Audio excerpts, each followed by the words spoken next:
What up? It's Casper. Today's video, I'm going to be talking about the movie Toy Story. Toy Story is a 1995 film. It's rated G and it's 1 hour and 21 minutes. Directed by John Lasseter. All-time classic movie, but I haven't seen this movie probably since I was 14, maybe younger, somewhere around that time. This movie's so iconic. You see clips floating around here and there all the time. Very awesome to get back to this rewatch because I'm trying to watch all the Toy Stories, catch up on all of them, and see how the new one turns out, which literally the new one is almost here. Very, very insane that there's 5 Toy Story movies. There's a lot of debate, a lot of arguments about where this franchise should have stopped this movie. So here we are, we're gonna start from the beginning and we're gonna see what this feeling is now. Being able to feel that feeling again of knowing as a kid you're watching something great, and then as you get older knowing that what you were watching as a kid was so great, and then you get older and you realize like, yeah, they really put something out there for kids to really enjoy. That's a lot of feelings to watching this movie Toy Story. Very wild that the last time I saw this movie was when I was a kid and didn't know no actors being in that movie, just literally watching what's on screen. But being able to have this rewatch now and knowing who these actors are, I would just start off by saying this franchise would not be where it's at now without Jim Varney and Don Rickles as one of the key voice actors to this movie and the franchise. It's very sad that they won't be in this new one, and very sad that they're even making a new one. I would just say very cool to get more familiar with Jim Varney. I got introduced to his acting style with the Ernest movies, and those Ernest movies, man, those are very awesome to just watch. Seeing Jim Varney as Ernest, man, what a character, and you can hear the slinky voice. The addition of having Jim Varney to this movie was so key and an uplift to the franchise where you can tell like that could be a huge empty spot where the whole studio can be like, who are we gonna put in this moment? But Jim Varney as Slinky, very, very cool that he chose that role. You just appreciate it a lot more. Also with Don Rickles as Mr. Potato Head, that was somebody as well that I got more familiar with, just knowing that he's a comedian and other actors mention him in a lot of other movies. So being able to know that he was the voice actor for Mr. Potato Head, I'm like, dude, without these people, like this franchise would not go as far as it's going now. Like this wouldn't be a crazy franchise where everybody in the whole world knows. Also, while watching the movies, very cool with those actors specifically. Very cool that they literally uplifted the movie with basically how their style of acting is. There's a little comedy humor to it where you can chuckle here and there at what they're doing, and you didn't have to see them actually do that. It was just that law of attraction. It just brought the same vibe, and they did a good job with the behind the scenes crew on making the characters match with that voice. Wow, as kids, you know, no one's knowing who are the main actors voicing these characters, but the adults watching it too. Now I know as I got older why a lot of the adults back then were laughing at this movie was because, man, these jokes in here were actually pretty good, and for the adults to actually enjoy what they're watching too. But another thing that stood out to me in this movie was just the length of this movie. This movie is very, very short, and very crazy how this movie really told its story in that amount of time. I feel like a lot of the stuff in this movie, it was like a risk and let's see if it works style movie, especially with the ending as well. Like with the ending of this movie, it doesn't really feel like progressing to a number 2, even though we hear that dog at the end. It just feels like we just saw a really good toy style kids movie. The creators, the minds behind this movie, the reception that it probably got made them realize like, whoa, we could really expand this world. Who knows what they came up with the first couple drafts, but knowing that it was just 1 hour and 21 minutes and this is what they came out with, very, very crazy, the beginning steps. So that's one thing that stood out, just how the length of this movie is just very, very short. Another thing that stood out is just the graphics and the computer animation in this movie. You can see where a lot of the dedication was to make this movie work. I mean, Woody, Buzz, and the main characters on screen is basically the highlight of where the money is going for that technology. Very funny to see the outside world, the behind these characters world, seeing cars, houses, the roads. A lot of it kind of gave me like PlayStation 1 graphics. Also, you appreciate that a lot of that technology there was kind of ahead of its time. A lot of close-up moments, a lot of camera angles in here where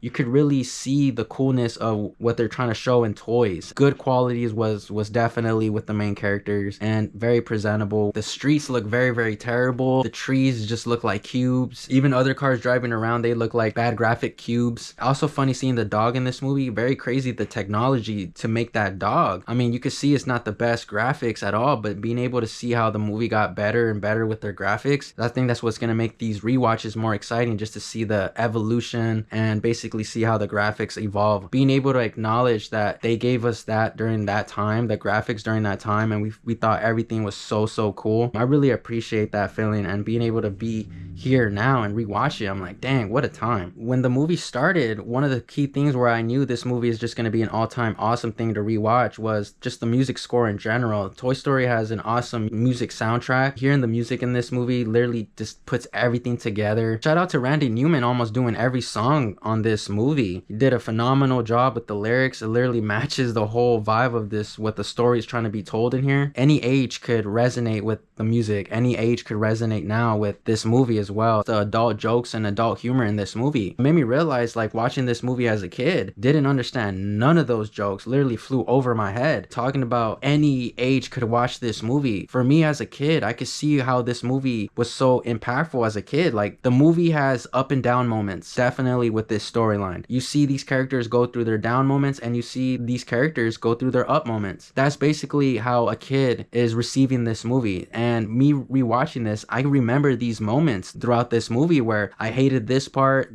made me feel a little iffy, and didn't want to watch this part of the movie. Didn't like any of those moments because I only wanted to see the happy moments. I wanted to see Buzz and Woody just be happy and the whole crew enjoy being with each other. So basically this movie just moves on emotion. If a kid doesn't understand the adult humor, they will definitely understand when these characters are down. They'll understand when they're cheerful and everyone's all together. Every character in here is equally bringing a vibe where kids could feel the happiness, the joy of this whole feeling of Toy Story. Rex is one of them, Slinky is one of them, even with Woody, Potato Head, Sid as well. Like, all of those characters bring a certain vibe. If you don't understand the lines, the kids could feel the vibe of that. The adult jokes were definitely there for the parents that had to take their kids to watch this movie. Tom Hanks does the voice acting for Woody, and I think he did a great job in this movie right here. You can see the beginning stages of where this character is gonna go. Definitely with the voice acting in this movie, this guy was very dedicated to his character, understood the message of this movie. I like how every tone, every interaction with all these other characters really feels authentic, like he was there in person actually doing this instead of voice acting. So I'm really glad that Tom Hanks, at this age that he was doing this, that he was really committed to this project and committed to making Woody stand out. Woody as a character, very crazy to see where he came from. Very crazy to see how jealous he was of Buzz being part of the crew, the new toy. Cool that nothing really changed with Woody's character throughout the years as well. But seeing Woody in here, man, there's just a lot of cool moments with his character. Very funny as well, that a lot of the stuff in here is just more egotistic and more greedy of just being, let me be the number one option. But he is the leader of those toys, and no one else could lead the toys besides him. Good attributes, good characteristics to Woody. The graphics in this movie with Woody doesn't really change. It just gets enhanced over the other movies. The adventure still hits. The adventure is still awesome to see. Seeing the bond with Buzz grow is just adorable to see. Like I said, it's just very touching, and you can see the message is straightforward. Tim Allen as Buzz Lightyear, awesome as well. His voice acting was great. Another perfect tone to fit that Buzz Lightyear character. Another movie role where I feel like Tim Allen doesn't have to do any other movies as well, because Toy Story was just a huge success. Very funny how his character just showed up to this movie thinking that he was a real person, a real deal thing. Man, very crazy that they chose his character to do a lot of other things in the future, but overall seeing where Buzz came from is just hilarious, and this guy's delusional,